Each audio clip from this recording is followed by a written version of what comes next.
Para la conclusión del Evangelio de Marcos, quise hacerlo de una manera distinta, es decir, hice una presentación para que podamos tener 9 puntos importantes de este Evangelio y que no se nos escapen. Así, si tú en un momento quieres volver a ver el video y pausarlo, puedes así tener todos los datos acerca de este Evangelio. Por eso esta conclusión vienen siendo 9 referencias de todo el Evangelio. Vamos a verla. Para poder tener un panorama general de Marcos o hacer una conclusión de este Evangelio, pienso que es importante resaltar algunos aspectos. Primero, para Marcos es muy importante hacer referencia de que Jesús, el Cristo, es Hijo de Dios. Por eso no solamente al principio va a aparecer esta parte, sino incluso al final. Ahorita lo vamos a ver. Vamos al resumen general, lo dividí en 9 puntos. Primero, su antigüedad. Podemos encontrar en su antigüedad que este Evangelio es probablemente el primero escrito canónicamente. Es decir, se considera que fue el primero por la época de composición, que más o menos está escrito entre el año 64 y 70, más o menos, ¿no?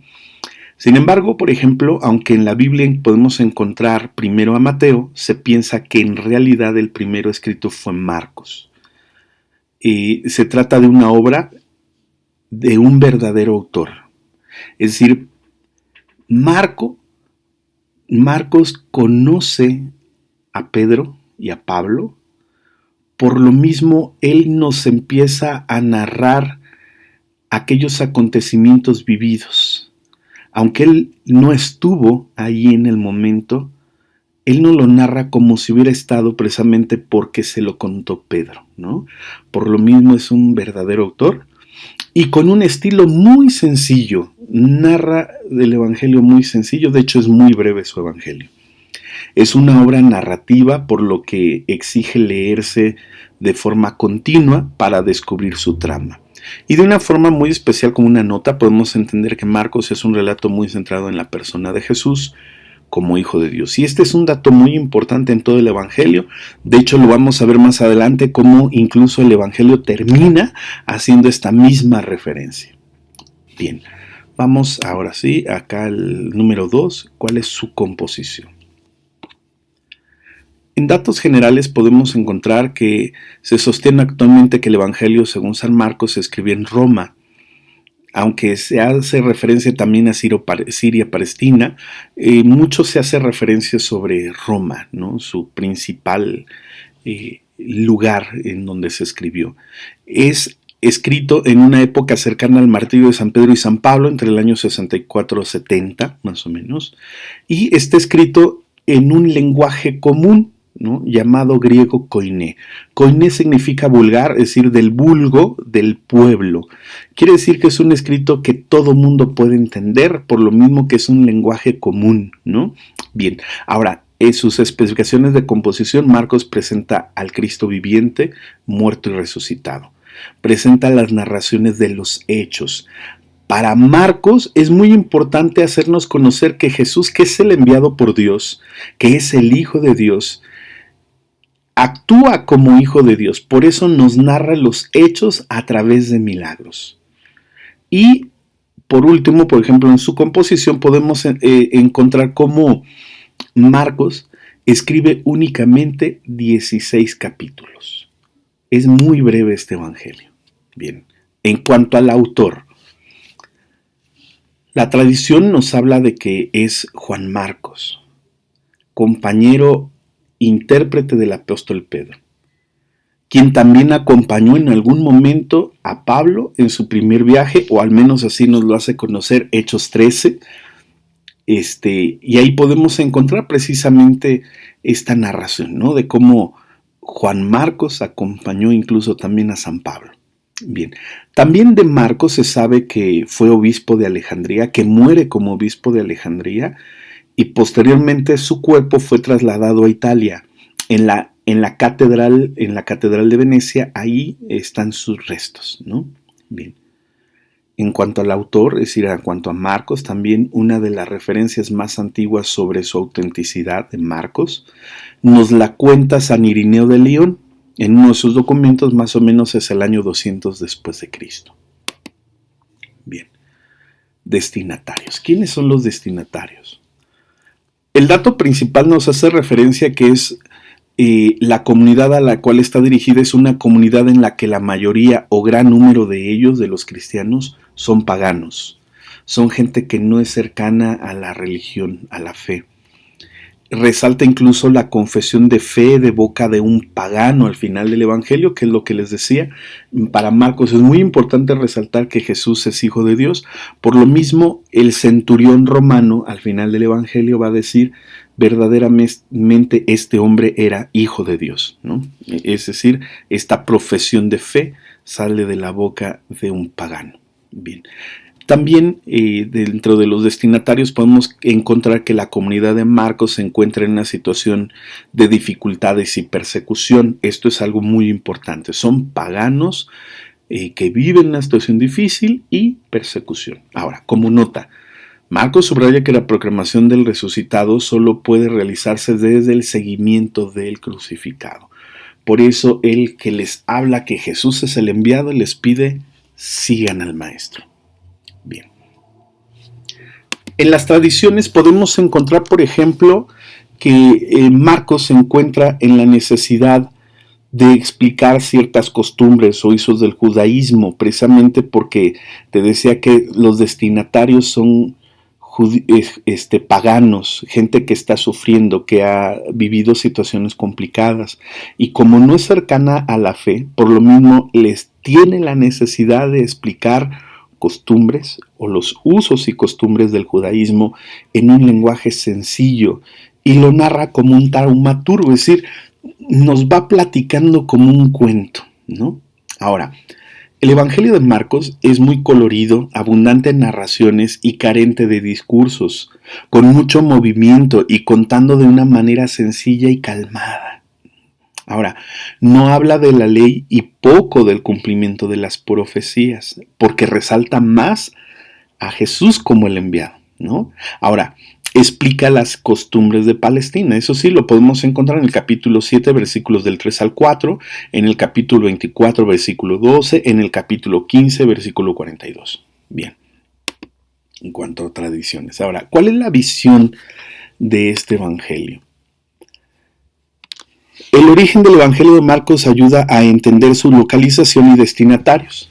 La comunidad que está detrás parece pagano no cristiano de forma preponderante, por ello tiene que expresar costumbres judías. Esto porque les decía, como le está dirigiendo a paganos, nos ayuda a entender en dónde fue escrito, cómo fue escrito, a quiénes está dirigido, cuáles eran sus tradiciones. Tiene una visión padrísima, Marcos, ¿no? Ahora, no podemos pensar que su elaboración fue sencilla, al contrario, fue complicada precisamente por toda la vivencia, las narraciones.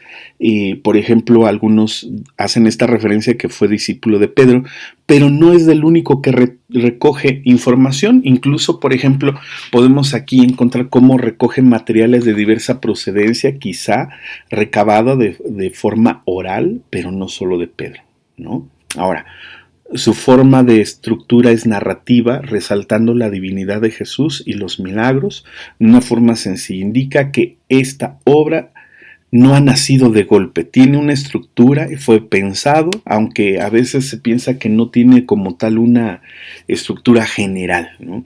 Ahora, ¿cuál es su estructura? Muy sencillo, aquí podemos encontrar, por ejemplo, una división general. Podemos encontrarlo en 4 puntos. Jesús, Mesías, Hijo de Dios, capítulo 1, versículo 1, y que va hasta el capítulo 4, versículo 34. Su segunda división es ¿quién es Jesús? Capítulo 4, versículo 35, y termina hasta el capítulo 8, versículo 26.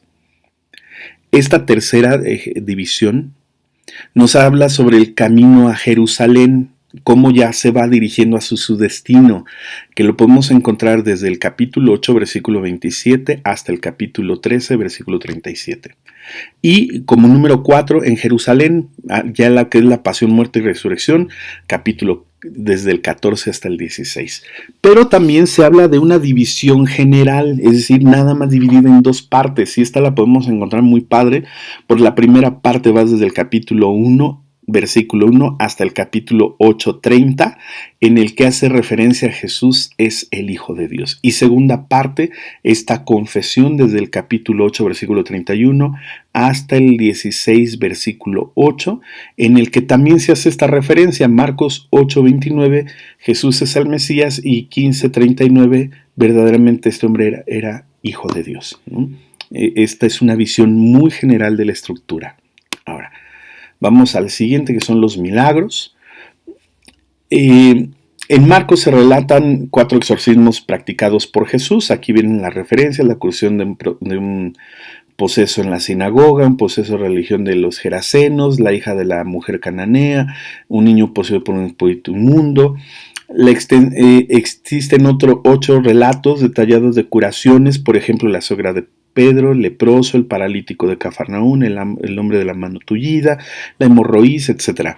Ahora, Marcos quiere resaltar este aspecto divino de Jesús, por ello nos narra los más milagros que todos los demás evangelistas. Bien, ahora vamos a las conclusiones generales, no decir nada más esto como una manera general, porque son 9 puntos los que les he dicho. La conclusión del Evangelio precisamente empieza en este capítulo 14, versículo 1, hasta el capítulo 15, versículo 47, que es la pasión, muerte de Jesús. Y el anuncio de la Pascua, capítulo 16, versículos del 1 al 8. Si se dan cuenta, en realidad esta división final del Evangelio es muy sencilla, su conclusión es muy breve. No nos narra grandes cosas más que el anuncio de la Pascua, que pueden encontrar a Jesús en Jerusalén. Sin embargo, no nos hace mayor referencia como en otros evangelios. Esto porque como que Marcos nos deja a nosotros esa iniciativa de continuar el evangelio, de llevar la palabra, de hablar del resucitado, de nuestro encuentro con Cristo. Entonces es muy padre esta estructura, y por lo mismo es que se las quería presentar así en estos 9 puntos, porque a final de cuentas este evangelio pues tiene mucha riqueza. Yo creo que todos tienen una gran riqueza, pero Marcos nos resalta aspectos muy fundamentales. Quiero agradecer la oportunidad de haber hecho esta conclusión con estos 9 puntos. Sé que de alguna forma es interesante porque así podemos tener todo un contexto general y poder enriquecernos. Y la labor que nos deja San Marcos, que nosotros seamos esos testigos del resucitado, que también nosotros podamos hablar de nuestro encuentro con Jesús.